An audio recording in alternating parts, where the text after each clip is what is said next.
All right. Yeah. Speak, please. I was going to ask, so earlier you said when I kind of left for a minute, but I left off when you said there's no such thing as generational curses even if you don't repent. I would ask you then, what's your interpretation of I never said that. Wait. Oh, okay. I never said there's such thing as a generational curse. So, Can you give an example of what you mean by a generational curse? So, like earlier, you said that just because your great grandfather committed a sin doesn't mean that you're liable for it. Which that's what makes sense, and that's what. But I would ask you your interpretation of Deuteronomy 28:46, how it says it will be these curses if you don't repent. These curses will be on you forever. The word le'olam in Hebrew doesn't mean forever. You said it doesn't mean forever? It doesn't mean forever. It means for a long time. Okay. I absolutely believe in generational curses. However, I don't believe they last forever because that is unbecoming of a good God.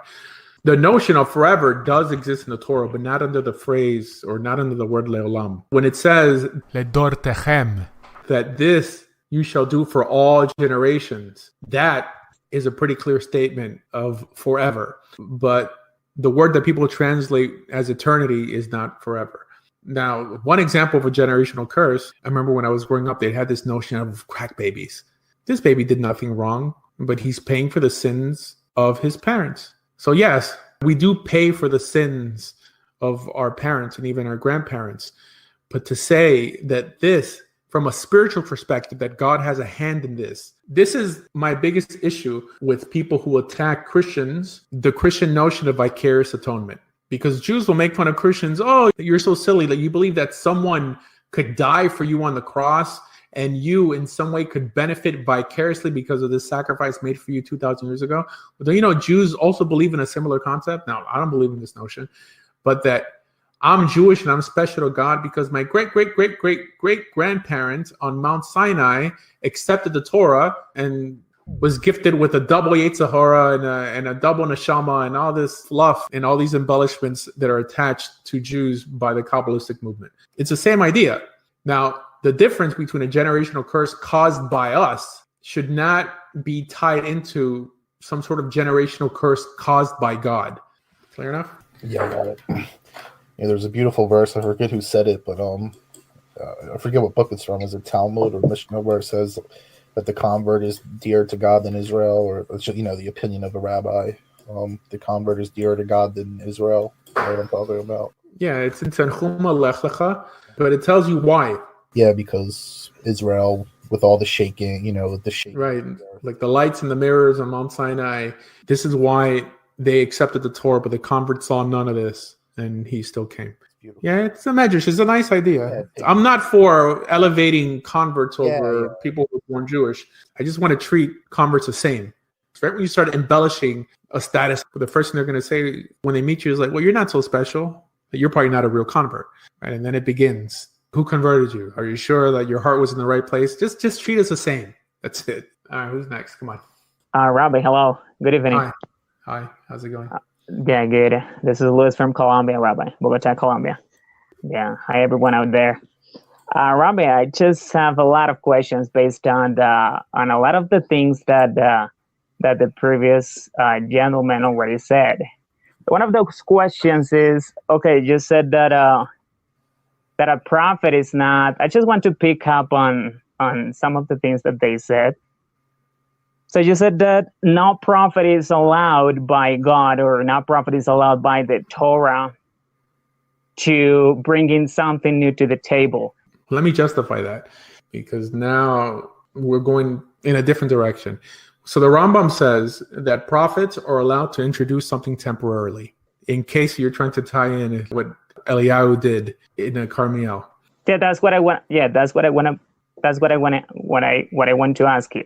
Why did the prophet do that if prophets are not allowed to do that? Now, you're saying that they are allowed to do that temporarily for a specific purpose. So I'm not saying that. This is what the Rambam says.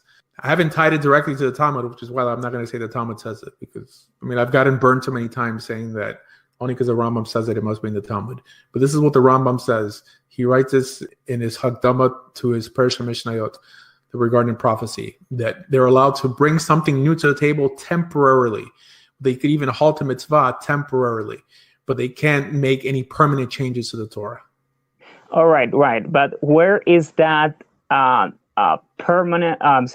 temporary permit given to the prophet? Where is that justified in the Torah? Nowhere. All right. So if it is not justified by the Torah, how are we to understand that the Torah has everything, and that everything is already embedded in the Torah, and that all kind of, all type of revelation, future revelation, and future application of a particular mitzvah is already embedded in the Torah? How are we to understand that? And if it is not, I don't understand it. I mean, I never made that claim that I know this is what people teach. I mean, that's what I'm asking you. Oh, I don't believe that. I don't even believe in gematria. People say, oh, it's in there. You just have to do the math, gematria. You'll find Obama and Princess Diana and all this. I don't believe in that stuff. Instead of questioning where is it in the Torah, but we should first question, like, why should it appear in books called prophets or writings? Why not question those books before we question the Torah? There's a lot of things, even in Shoftim, that make no sense. Okay, I mean, people don't have the guts to say it. What is Shoftim? The books of the judges. Right. Like the guy who says that he's coming back from war and the first thing he sees that he's going to sacrifice to God and the first thing he sees is his daughter. But I have no response for that. Now, someone could say, oh, well, you have to go into the Meforshim. Here, look, your opinion is just as valid as an opinion of a commentator. Okay. Why not? In terms of wisdom, 100%. Now, if the person knows Hebrew and he's interpreting one word here and there differently, then he has the upper hand. But most Meforshim use Midrashim to interpret Tanakh. And that's a problem because some statement brought down in folklore and legend, I don't think has more common sense behind it than something I could come up with or something you could come up with. So instead of saying, oh, well, how could the Torah be perfect if here in the writings it says that Eliyahu brought a korban outside of the Mizbeach? Like, should I question the Torah?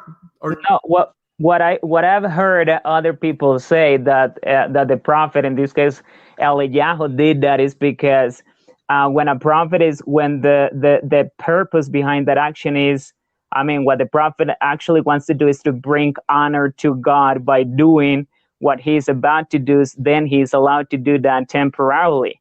Now, he obviously was trying to, to make fun of the prophetess of Baal and of false idols and gods back then. Now, if that's the case, then that's still something that somebody could do today. Am I wrong? We're quoting the opinions of some people. I've heard these interpretations also, but I'm not going to say that the Torah says it. It's just not in the Torah. Is it a halacha? Yes. As I understand the Rambam's response on this question, it seems like this is the halacha. But I'm not going to say that the Torah says it. It's just a way to justify an inaccuracy in the writings. We have to be very honest when we talk about these things, because if you guys ever want to be proficient in debating, this is how they're going to catch you. Like if you're debating an atheist or you're debating a Muslim, right? Because both of these groups constantly ridicule the inconsistencies in Tanakh. And you have to be honest and say, like, you know what? We don't know. But we know a lot more, and our book is a lot more concise than your book. Atheists don't have a book, right? But Muslims have the Quran. But if we're going to stand up for things when they're not in the Torah, claiming that they are in the Torah, then we've already lost the argument. Okay.